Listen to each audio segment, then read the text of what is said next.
बिस्मिल्लाहिर्रहमानिर्रहीम। अस्सलाम वालेकुम नाज़रीन, आप यूट्यूब चैनल देख रहे हैं। मैं इमरान खान। सिचुएशन जो है जिस तरफ जा रही थी वहाँ से उसने रुख बदला है और इसके पीछे बहुत ज़्यादा एक्टिविटी हुई है। यानी अगर आप गुज़िश्ता 15 से 20 दिन का जायज़ा लें तो चीज़ें जा रही थी मुज़ाकरात की तरफ, चीज़ें जा रही थी हल होने की तरफ। इमरान खान की रिहाई के मामला तय हो रहे थे और इमरान खान साहब को कुछ ऑफ़र्स भी की जा रही थी। अब आपने गौर किया होगा कि इमरान खान साहब, उनकी बहनें या उनकी पार्टी के बाकी लोग, वो सारे लोग अब खुलकर कहना शुरू हो गए हैं कि इमरान खान साहब को ऑफर्स की गई और उन्हें डील ऑफर की गई। फिर इमरान खान साहब, आपको इस बात का आइडिया पहले से हो चुका होगा कि वो भांप लेते हैं वक्त आने से पहले कि अब होने क्या जा रहा है। यानी उन्हें पाकिस्तान की सियासत की जितनी समझ बूझ है, इस हवाले से उन्होंने जितने भी इससे पहले तखमीने लगाए या जितनी भी उन्होंने पेशन गोइयाँ की, वो सारी दुरुस्त साबित हुई।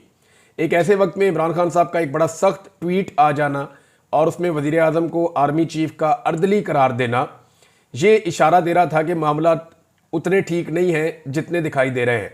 पाकिस्तान के मीडिया को, पाकिस्तान के तज्ज़ियाकारों को, पाकिस्तान की पॉलिटिकल पार्टीज़ को, इवन जो हुकूमत के अंदर बैठे हुए लोग हैं, उन्हें भी आइडिया नहीं था कि बैकडोर चैनल पे हुआ क्या है।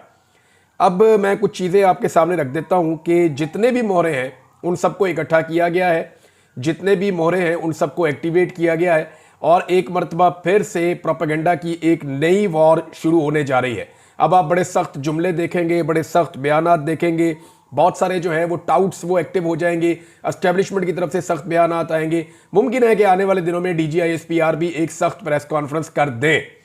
देखिए, हुआ ये है कि गुज़िश्ता 3 हफ्ते के अंदर पाकिस्तान की एस्टेब्लिशमेंट ने और हुकूमत ने इस बात का अंदाज़ा लगाने की कोशिश की है कि इमरान खान साहब को अगर बगैर शराइत को मनवाए छोड़ दिया गया तो ज़्यादा बड़ा नुकसान होगा, या अमेरिका की कुछ मुखालफत ले ली जाए तो ज़्यादा बड़ा नुकसान होगा।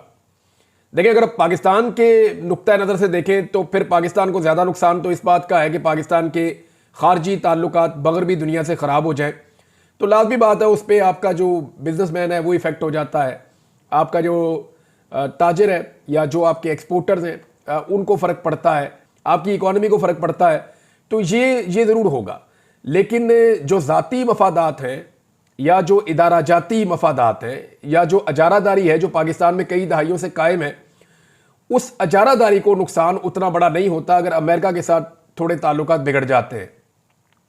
लेकिन अगर इमरान खान साहब बाहर आ जाते हैं और इमरान खान साहब के साथ ताल्लुकात को नॉर्मलाइज नहीं किया जा सकता या इमरान खान को अपनी शराइत पे नहीं लाया जा सकता, तो फिर अजारादारी के लिए बड़ा नुकसान हो जाएगा। मैं आपको सिंपल ये कहूँ कि पाकिस्तान में पाकिस्तान की एस्टेब्लिशमेंट का तोती बोलता है। पाकिस्तान की एस्टेब्लिशमेंट बहुत ताकतवर है। पाकिस्तान की एस्टेब्लिशमेंट जिसको चाहती है मावराए कानून जेल में डाल देती है, जिसे चाहती है वो जबरी तौर पे लापता कर देती है, जिसे चाहती है वो उसे इक़्तिदार में ले आते हैं, जिसे चाहते हैं उसे इक़्तिदार से निकाल देते हैं। पाकिस्तान की एस्टेब्लिशमेंट के बहुत बड़े बड़े कारोबार और बहुत बड़े बड़े स्टेक्स हैं जिनके बारे में अब सारी दुनिया जानती है, कोई ढकी छुपी बात तो है नहीं।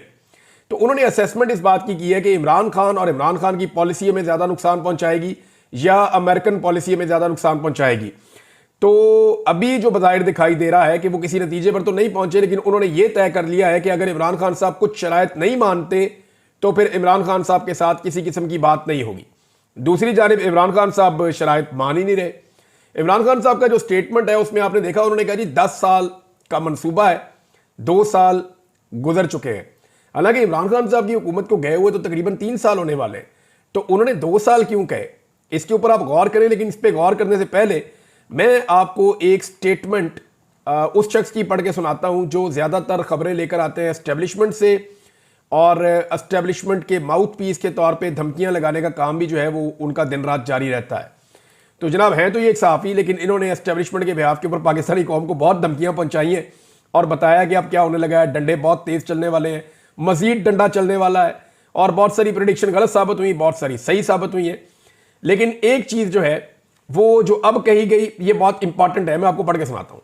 पैगाम जो है वो ये पहुंचाया गया कि इदारा अपने चीफ की पॉलिसी से चलता है। मैं आपको गारंटी देता हूँ 95% लोगों को आज की एस्टेब्लिशमेंट का पता ही नहीं है। तो दंगे होकर इलेक्शन नहीं मिलेगा, वो जमाने गए, घोड़े दौड़ाएं। जरा चेक करें आज की एस्टेब्लिशमेंट के अंदर आपके लिए जज्बात क्या हैं। 2027 तक तस्फिया नहीं होगा, ये जनाब एक मुगीस अली साहब ने रिपोर्ट के लिए तो पॉलिसी यही चलेगी, यानी ये कहा जा रहा है कि जो मौजूदा आर्मी चीफ है उनकी पॉलिसी है कि इसी तरह चलाओ मामला, पाकिस्तान तरीके इंसाफ के लिए कोई रूम नहीं है। तो फौज का पॉलिटिक्स के अंदर जो किरदार है वो तो सबके सामने, आपको ढका छुपा तो है नहीं। अब जितने भी मोहरे हैं उन सबको एक्टिवेट कर दिया गया और एक दम अटैक किया गया है पाकिस्तान तरीके इंसाफ के ऊपर। मरियम नवाज को एक्टिवेट किया गया। आप गुज़िश्ता 2 दिन से मरियम नवाज के लहजे के अंदर रऊनत देख रहे हैं। आपको नजर आ रहा होगा कि ये वही रऊनत है जो कुछ अरसा पहले हुआ करती थी, लेकिन उसके बाद जब जुल्म और जबर की चक्की बहुत ज्यादा तेज चली है तो उस वक्त एक खामोशी भी थी। अवाम के अंदर जब शदीद तरीन रद्द-ए-अमल आया तो उस वक्त एक खामोशी भी थी, लेकिन उसके बाद ये जो रऊनत वाली आवाज है और वो जो लहजा है वो दोबारा से अब आप महसूस कर सकते हैं। इन लोगों को ये यकीन दिला दिया गया है कि कुछ भी हो जाए पाकिस्तान पीपल्स पार्टी आपको छोड़कर नहीं जाएगी। यानी एस्टेब्लिशमेंट की तरफ से PMLN को ये यकीन दिलाया गया है कि कुछ भी हो जाए, जमीन आसमान इधर उधर हो जाए, जो मर्जी हो जाए, पाकिस्तान पीपल्स पार्टी किसी सूरत भी PMLN की हुकूमत से अपने आप को अलग नहीं करेगी। ये एस्टेब्लिशमेंट की तरफ से यकीन दिलाया गया PMLN की हुकूमत को कि ये अच्छे बच्चों की तरह इसी तनख्वाह के ऊपर नौकरी करेंगे। इनके हवाले से कोई परेशानी की बात नहीं है। अब मरियम नवाज साहिबा जो है उनको भी एक्टिवेट किया गया। उन्होंने निकल के ताने देना शुरू किए, इवन जानवरों से उन्होंने तशबीह दी पाकिस्तान तहरीक इंसाफ को। और अगर अब उनके ऊपर जवाब आएगा तो फिर वो औरत कार्ड खेलेंगी। सबसे पहले पाकिस्तान में औरत कार्ड निकाल दिया जाता है। मैं हैरान होता हूं, पाकिस्तान में बहुत सारी ऐसी औरतें थीं जो खवातीन के ऊपर जुल्म और ज्यादती जरा सी होती थी तो आवाज उठाती थी। उनके नाम लेना मुनासिब नहीं है, बहुत सारी औरतें, आप सबको उनकी शक्लें भी याद हैं। लेकिन मुझे बहुत हैरत होती है कि पाकिस्तान तहरीक इंसाफ की औरतों को क्या अभी तक औरत का स्टेटस नहीं दिया गया, या इन औरतों के इंसानी हकूक नहीं माने जाते, या इन औरतों के हवाले से किसी किस्म का कोई ह्यूमन राइट्स का चैप्टर नहीं जागता। यानी जितनी भी पाकिस्तान में ह्यूमन राइट्स की तंजीमें हैं या जितनी भी ह्यूमन राइट्स से ताल्लुक रखने वाली औरतें हैं जिन्होंने बहुत पैसा बनाया ह्यूमन राइट्स का बार बार नाम लेकर, और बाहर से बड़ी इन्होंने फंडिंग शंडिंग ली हुई है, बड़े दौरे शौरे इन्होंने खड़काए हुए हैं, पाकिस्तान तहरीक इंसाफ की औरतों को जब जब मार पड़ती है तब तब ये औरतें खामोश रहती हैं या सेलिब्रेट करती हैं। ये एक बड़ी अजीब चीज है। पाकिस्तान के मीडिया के अंदर बैठी हुई खवातीन जो सहाफ़ी हैं वो भी PMLN के साथ, अगर किसी खातून के साथ जरा सी ऊंच नीच हो जाए, मरियम नवाज के बारे में कोई एक सवाल उठा दे तो जमीन आसमान के कलाबे मिला दिए जाते हैं। ना कि वो टिकटॉकर वजीर आला है, जाली सीट के ऊपर आकर बैठी हुई है। भाई जो सीट ही जाली है, जो हुकूमत ही जाली है, उसकी कारकर्दगी भी फिर जाली है। कारकर्दगी की तो आप तब डिस्कस करें ना, जमहूरियत में तो अवाम फैसला करते हैं किसका इक्तदार होगा। अब ये अवामी फैसले के बरखिलाफ आकर इक्तदार पे काबिज हो गए और इनको लाकर एस्टेब्लिशमेंट ने बिठा दिया है। अब इनकी कारकर्दगी के ऊपर अगर आप जायजे लेंगे, अव्वल तो कारकर्दगी है कोई नहीं। वो जो कारकर्दगी है वो पोल में अभी खोल देता हूं, आपको बता देता हूं। लेकिन एक चीज आप क्लियर कर दें कि निजाम इमरान खान साहब के साथ जो मुज़ाकरात कर रहा था वो मुज़ाकरात पूरी तरह से खटाई में पड़ गए हैं। इमरान खान साहब और उनकी पार्टी को दोबारा स्ट्रगल में जाना पड़ेगा।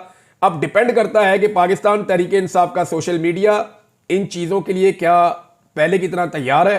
नंबर 2, ओवरसीज पाकिस्तानी पूरी दुनिया से इमरान खान साहब के लिए या इंसानी हकूक की पामालियों के खिलाफ भरपूर आवाज़ उठा सकेंगे, वो उसी तरीके से अपनी मुहिम को जारी रख सकते हैं या नहीं रख सकते।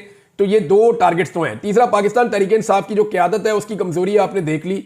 एक तो वो इमरान खान साहब के बयानिए का बोझ उठाने के लिए ज़हनी तौर पर पाकिस्तान तहरीक इंसाफ तैयार नहीं है, और मैं ये बात खुलकर कह रहा हूँ और मेरे पास इसका सबूत है। मीडिया में लड़ सकेंगे ना, वो सोशल मीडिया पे लड़ सकेंगे। अब ये सोशल मीडिया और ओवरसीज पाकिस्तानियों के गले पड़ने वाली है लड़ाई। और तीसरे इसके बड़े स्टेक होल्डर्स हैं पाकिस्तान के अवाम, जिन्होंने बड़ी तादाद में इमरान खान साहब को वोट डाला, जिनकी अक्सरियत आज भी इमरान खान साहब के साथ खड़ी है। और इसीलिए इमरान खान साहब की पार्टी को या उन्हें किसी किस्म की इजाजत नहीं है कि वो कोई पब्लिक एक्टिविटी आजादाना तौर पर कर सके, क्योंकि उनको आइडिया है कि वहां पर ऐसे रिकॉर्ड लग जाएंगे कि उन मनाजिर से पूरी दुनिया हिल जाएगी। अब औरत कार्ड का इस्तेमाल फौरी तौर पे शुरू कर दिया जाता है। अगर पाकिस्तान तहरीक इंसाफ की औरत ना हो तो, अगर औरत का ताल्लुक पाकिस्तान तहरीक इंसाफ से नहीं है तो फिर वो औरत है। अगर वो तहरीक इंसाफ की है तो उसको अगवा करें, उसको मारें, उसको सड़कों पे घसीटें, उसको बेगुनाह उठा के जेल में डालें, उसके बच्चे उठा लें, उसकी चादर और चारदीवारी का तकद्दुस पामाल करें, आप उसके घर के अंदर दाखिल हो जाएं, आप उसके बेडरूम के अंदर दाखिल हो जाएं, आप उसकी नाजेबा गालियां दें, जो मर्जी करें आप। अगर उस औरत का ताल्लुक पाकिस्तान तहरीक इंसाफ से है तो पाकिस्तान में उस औरत के लिए कोई इंसानी हुकूक नहीं है।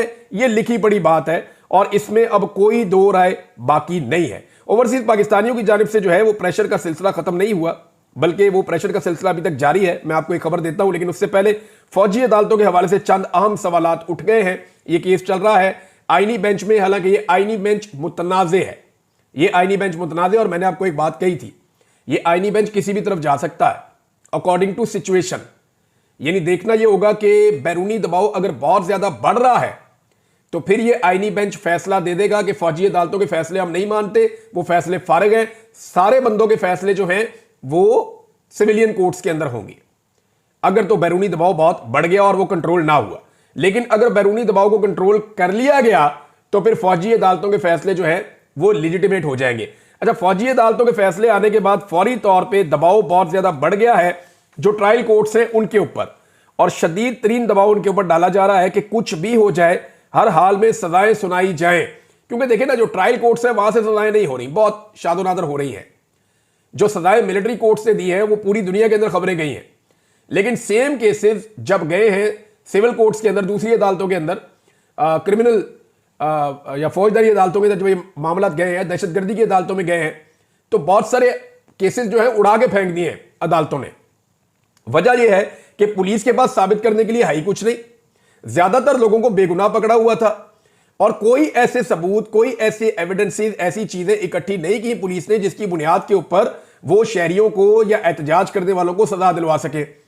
अब अदालतें तो उसको जज्बात के अंदर नहीं देखती चीजें, वो तो कहती हैं शवाहिद लेके आए, गवाह लेकर आए, चीजें लेकर आए, फुटेज लेकर आए, सबूत मुहैया करें। अब पुलिस के पास है कुछ नहीं, पुलिस ने सिर्फ बंदे उठाए और पैसे कमाए इस सारे खेल के अंदर।